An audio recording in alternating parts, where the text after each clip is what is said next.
សូមស្វាគមន៍មកកាន់ Channel One Amatic សួស្តីបងប្អូននិងសិស្សានុសិស្សទាំងអស់គ្នាដែលទើបតែចាប់ផ្ដើមប្រើប្រាស់កម្មវិធី Word អញ្ចឹងថ្ងៃនេះខ្ញុំធ្វើវីដេអូមួយបង្ហាញបងប្អូនទាំងអស់គ្នាពីរបៀប set up กระดาษការងារឲ្យត្រូវទៅតាមក្បួនខ្នាតអញ្ចឹងបងប្អូនចាប់ផ្ដើមបើកកម្មវិធី Word មកពេលបងប្អូនធ្វើឯកសារបងប្អូនមិនអាចបើកកម្មវិធី Word មកភ្លាមបងប្អូនធ្វើវាអក្សរទៅតាមឯកសាររបស់បងប្អូនបានទេអ្វីដែលយើងត្រូវធ្វើពេលចាប់ផ្ដើមបើកកម្មវិធី Word បងប្អូនត្រូវតែ set up กระดาษការងាររបស់យើងទៅតាមឲ្យត្រូវទៅតាម size និងប្រភេទกระดาษការងាររបស់បងប្អូនទាំងអស់គ្នា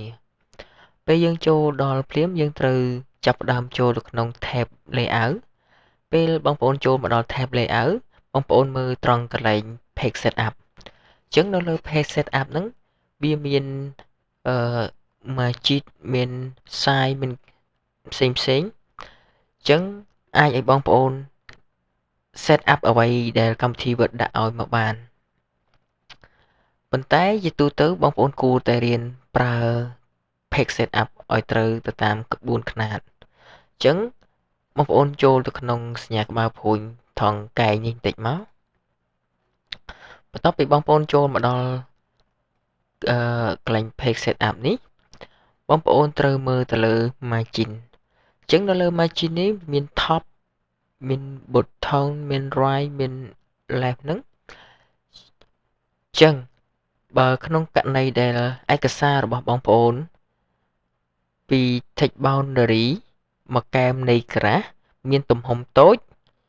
ផ្នែកខាងឆ្វេងខាងស្ដាំនិងលើក្រោមបងប្អូនអាច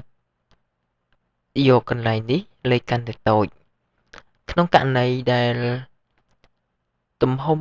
ពី text boundary មកកែមនៃกระดาษមានទំហំធំបងប្អូនយកលេខទាំង4នេះកាន់តែធំអ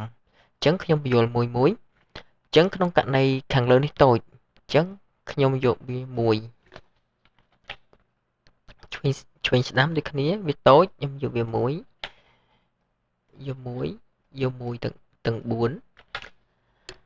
បន្តមកទៀតតាក់ទងជាមួយនឹង getter និង getter position នេះ getter ក្នុងករណីដែលបងប្អូនធ្វើឯកសារប្រភេទដែលកັບក្នុងសមីនិងធ្វើសៀវភៅបងប្អូនអាចយកវាចន្លោះពី1ឡើងតាមទំហំដែលបងប្អូនចង់ទុកវាកន្លែង getter position នេះបើបងប្អូនកັບពីលើបងប្អូនអាចយក top ពីឆ្វេងបងប្អូនអាចយក left អញ្ចឹងបងប្អូនយកកັບកន្លែងណាបងប្អូនយកកន្លែងហ្នឹងឲ្យបងប្អូនចាប់ផ្ដើមតឡើងលេខ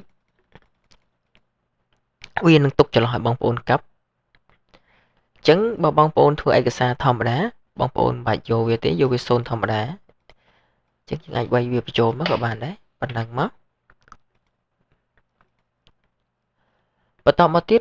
បងប្អូនត្រូវមើលលើប្រភេទกระดาษដែលបងប្អូនកំពុងតែធ្វើថាបងប្អូនធ្វើលើ A4 A3 ឬក៏ A5 ឬกระดาษប្រភេទផ្សេងអញ្ចឹងបន្ទាប់ពី set up ត្រង់នេះហើយបងប្អូនចូលទៅក្នុង paper បងប្អូនត្រូវរើសយកប្រភេទกระดาษអញ្ចឹងជាទូទៅ computer វាអាចកម្មវិធី Word វាអាចឈរនៅលើ letter អញ្ចឹងបងប្អូនបើกระดาษប្រភេទ A4 បងប្អូនគួរតែយកប្រភេទ A4 ប៉ុន្តែបើបងប្អូនធ្វើលើ A3 បងប្អូនគួរតែយក A3 ក្នុងនោះវាមានទំហំផ្សេងទៅតាម size ដែលបងប្អូនត្រូវការធ្វើប៉ុន្តែក្នុងករណីបងប្អូនចង់បំពេញផ្សាយទៅតាមកระดาษការកិច្ចការរបស់បងប្អូនអាចចូល custom size ហ្នឹងបងប្អូនអាចបំពេញត្រង់ហ្នឹងមកបងតាមទំហំរបស់បងប្អូនចង់បានបន្តមកទៀតចូលដល់ layout អញ្ចឹង layout នេះបងប្អូនអត់ចាំបាច់ set up វាទេបងប្អូនធ្វើទៅប៉ុណ្្នឹងមកបន្តមកទៀតរើសយក A4 ជាទូទៅយើងប្រើលើกระดาษ A4 អញ្ចឹងយើងយក A4 មកហើយយើងចុចយកពាក្យថា OK អញ្ចឹងបងប្អូនឃើញកន្លែងនេះវាកាន់តែតូចបានន័យថា កន្លែងលេខទាំង4នេះកាន់តែតូចទំហំពី text boundary មកកែមនៃក្រាស់វាកាន់តែរួមតូចផ្នែកខាងលើឆ្វេងស្ដាំកណ្ដាលដូចគ្នា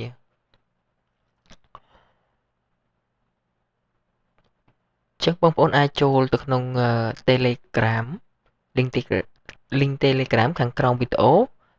បងប្អូននឹងទទួលបានការ download កម្មវិធីកុំព្យូទ័រថ្មីៗនិងឯកសារទាក់ទងទៅនឹងការបង្រៀនផ្សេងៗនៅក្នុង Channel Telegram ខ្ញុំនៅខាងក្រោមវីដេអូសូមអរគុណ